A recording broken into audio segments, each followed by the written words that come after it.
These men are all Freemasons. And these are Freemasons. And so are these. He is a Mason, and so is he. They come from all walks of life, from all businesses and professions. They come from a wide variety of backgrounds and places. But they have one thing in common.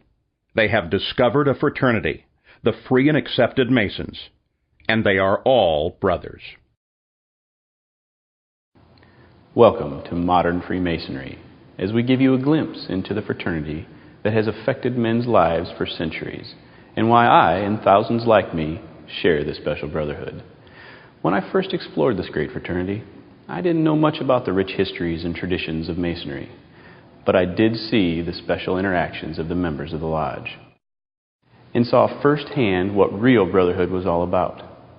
These guys considered their fellow lodge members as a type of extended family, and I was impressed by the closeness they shared. As I learned more about my fraternity, I knew that my decision to be part of this grand society was one of the best ones that I would make for my personal and professional development.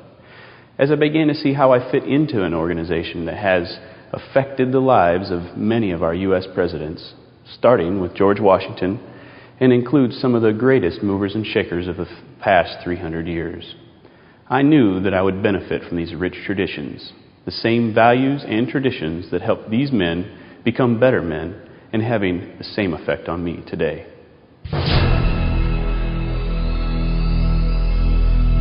The mythical beginnings of the fraternity date back to the building of the Temple of King Solomon in Jerusalem around 1000 B.C.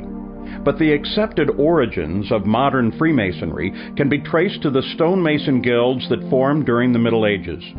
The trade secrets of building Gothic cathedrals from massive stones without the use of mortar and with the use of geometry to turn a small drawing into an enormous structure were jealously guarded secrets.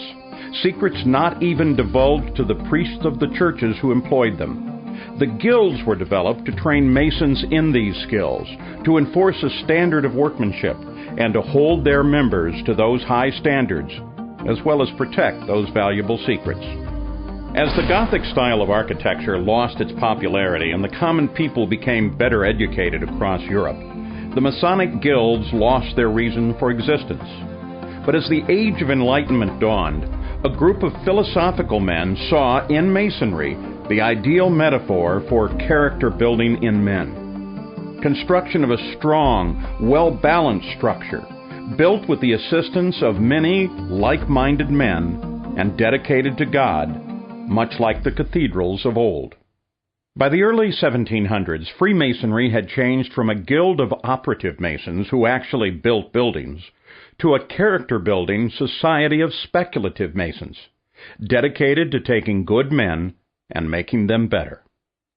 The fraternity of Free and Accepted Masons has been an integral part of culture of the civilized world throughout much of recorded history, and part of American society long before the colonists took up arms against the Crown in 1776. Many Americans don't realize that the development of America as a nation is interwoven with Masonic history, an illustration of Masonic traditions and values at work. These ideals of faith, combined with tolerance, charity, and responsibility, and belief in the intrinsic goodness and equality of man, were carved into the foundation of our nation by men who first learned to practice them in a lodge. George Washington, Ben Franklin, John Hancock, James McHenry, and James Monroe were Masons. 9 Freemasons signed the Declaration of Independence, and 10 signed the Constitution, and 14 U.S. presidents have been Masons. As a Mason, I've taken advantage of the many benefits of membership, and of course I'm having a lot of fun doing it.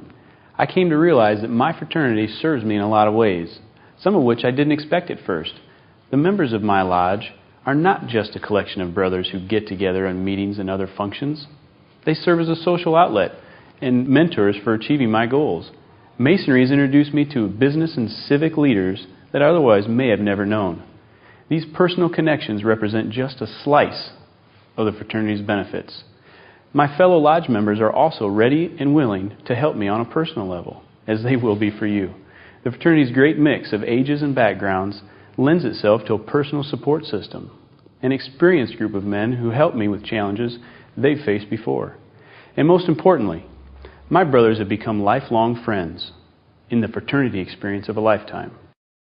Freemasons hold true to a set of timeless values, which makes the fraternity as impacting and relevant today as it has been for centuries.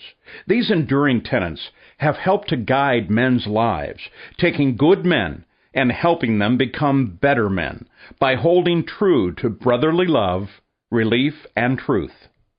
These Masonic values are not just empty words on paper. No, to Masons they represent a daily guide for living. These values we hold up to help us to gain a deeper appreciation of becoming better family men, better professionals, and better citizens. The Masonic fraternity also develops leadership abilities among its members. Masons can utilize and hone their abilities by serving as lodge officers, mentors, and committee leaders. But Masonry also provides many other opportunities for further involvement, all of it fun and all rewarding. But what do Masons do? Masons meet in a lodge. Its members are taught its precepts by a series of ritual dramas which follow ancient forms and use stonemasons' customs and tools as allegorical guides. These are called degrees, and you've probably heard of them before. In a Masonic lodge, a man must complete 3 degrees to become a full member. Like the old medieval guilds, he is initiated as an entered apprentice, passed to the degree of fellowcraft, and finally raised to the degree of a master mason. When you join a lodge, you'll make friends that will last a lifetime, from all walks of life and every economic and social and religious background. More than that, you will quickly find as you travel the country and the world that Freemasons are everywhere, and they share a bond with you solely because of the experience you share in common.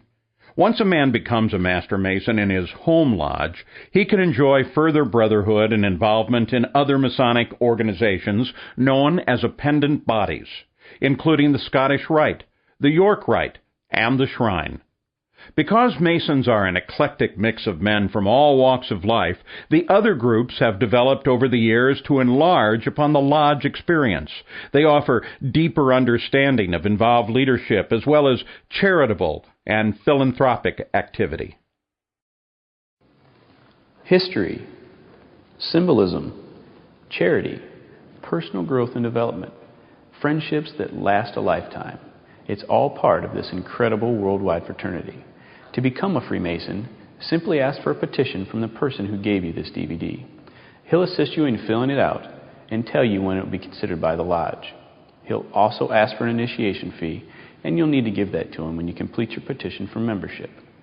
I can personally tell you the impact the Masonic fraternity has had on my life, even in the short time that I've been part of it, from forming a support network of caring friends, getting real-life leadership experience, and meeting men from all over who enjoy helping me succeed. And not just any men, men I call my brothers.